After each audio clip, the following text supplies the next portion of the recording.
Hello साथियों, मैं सौरभ कुमार और शिक्षक बहाली के मुद्दे पर आपको हम अपडेट दे दें कि कल टीआरई 2 को लेकर जो सप्लीमेंट्री रिजल्ट आने की बात कही जा रही थी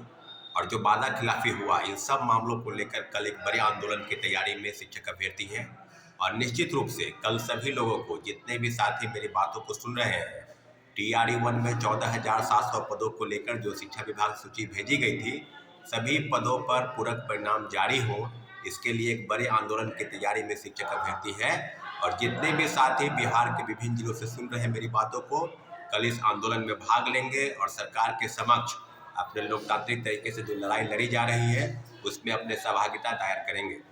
साथियों, अभी जो हम बात करने जा रहे हैं वो है कि टीआरई 2 में जो पूरक परिणाम जारी नहीं हुए और टीआरई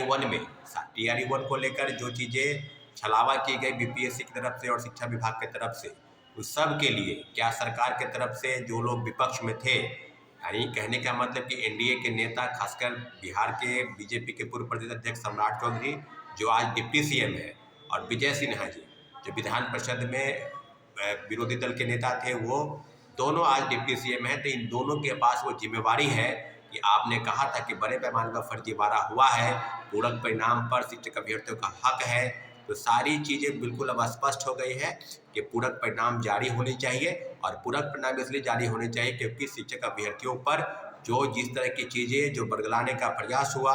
जिस तरह की धोखा में रखा गया इन लोगों को बस छलावा के नाम पर बस खानापूर्ति, खासकर टीआरई 1 में जो सीटें भेजे गए थे, लगभग 4700 पदों के मात्र 2773 लोगों का रिजल्ट आया। तो अब ये बात अब स्पष्ट हो गई है कि शिक्षक अभ्यर्थियों के मन में जो सवाल है, उस सवाल के घेरे में मात्र एक बिंदु है कि क्या पूरक परिणाम जारी नहीं होंगे। अगर पूरक परिणाम जारी नहीं हुए, उसके लिए किन किन चीज़ों पर क्या क्या विश्वास करने की जरूरत है। तो टीआरई 2 को लेकर खासकर जो पद खाली हैं और 14,700 पदों की सूची जो 3 जनवरी को भेजी गई थी, उन सब सूची पर शिक्षा विभाग ने रोक लगाई थी। परंतु पुनः शिक्षा विभाग की तरफ से हरी झंडी मिल गई थी कि 31 जनवरी के पहले आप सभी लोगों का रिजल्ट पब्लिश कर दें। तो अब जो चीज़ें हैं, सारी चीज़ों पर अब बिल्कुल कवायद बिल्कुल हो चुकी है कि रिजल्ट जो है एनी हाउ 31 तारीख के पहले निकालना है। तो साथियों, अब जो चीज़ें हैं कि क्या सरकार के तरफ से जो डिप्टी सीएम है दोनों, और खासकर माननीय मुख्यमंत्री जी, तो इस सब चीज़ों पर शिक्षा विभाग की तरफ से टीआरई 3 की भी नोटिस आ रही है कि मार्च में संभावित परीक्षाएं लेने की योजना है आने लोकसभा चुनाव के पहले।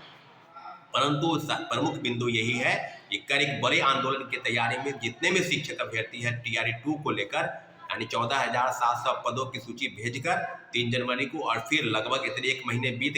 जा रहे हैं और अभी तक जो है सीटों का आंकड़ा छुपाया जा रहा है, रिजल्ट निकाला नहीं जा रहा है। तो बीपीएससी और शिक्षा विभाग ने लगभग घाल-मिल कर दिया है। तो सारे मामले बिल्कुल स्पष्ट हैं कि बीपीएससी और शिक्षा विभाग ने जिस तरह से वादा खिलाफी किया और सारे बिंदुओं पर मुझे लगता है कि मल्टीपल रिजल्ट उनको लेकर फर्जीवाड़ा का तो बेइंतहा पार कर गया। कोई ऐसा जिला नहीं है जिसकी सूची शिक्षा विभाग को आई हो ये बताने के लिए कि फर्जीवाड़ा नहीं हुआ है। प्रत्येक जिलों से सूची आई है कि फर्जीवाड़ा जो हुआ सेकेंड फेज में, वो हुआ डोमिसाइल को लेकर, दिव्यांगता प्रमाण पत्र को लेकर, और कई फर्जी प्रमाण पत्र जो है साथी जो है वो पकड़े जा रहे थे। तो मुझे लगता है कि टीआरई 1 से लेकर टीआरई 2 तक जो फर्जीवाड़ा हुआ,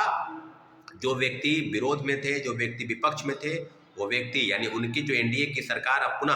बिहार में बन गई है। तो मुझे लगता है कि ये जिम्मेवारी बिहार के डिप्टी सीएम और जितने भी मंत्रिमंडल के साथी हैं जो विरोध में थे और आज सरकार में है, उन लोगों को अपनी बातों से पलटने का कोई अधिकार नहीं है। मुझे लगता है कि सप्लीमेंट्री रिजल्ट देना होगा और एनी हाउ हम लोग लेकर रहेंगे। इसलिए सभी साथियों से पुनः आग्रह करते हैं कि कल एक बड़े आंदोलन की तैयारी में शिक्षक अभ्यर्थी हैं, आप इस आंदोलन में भाग लें। धन्यवाद। जय हिंद।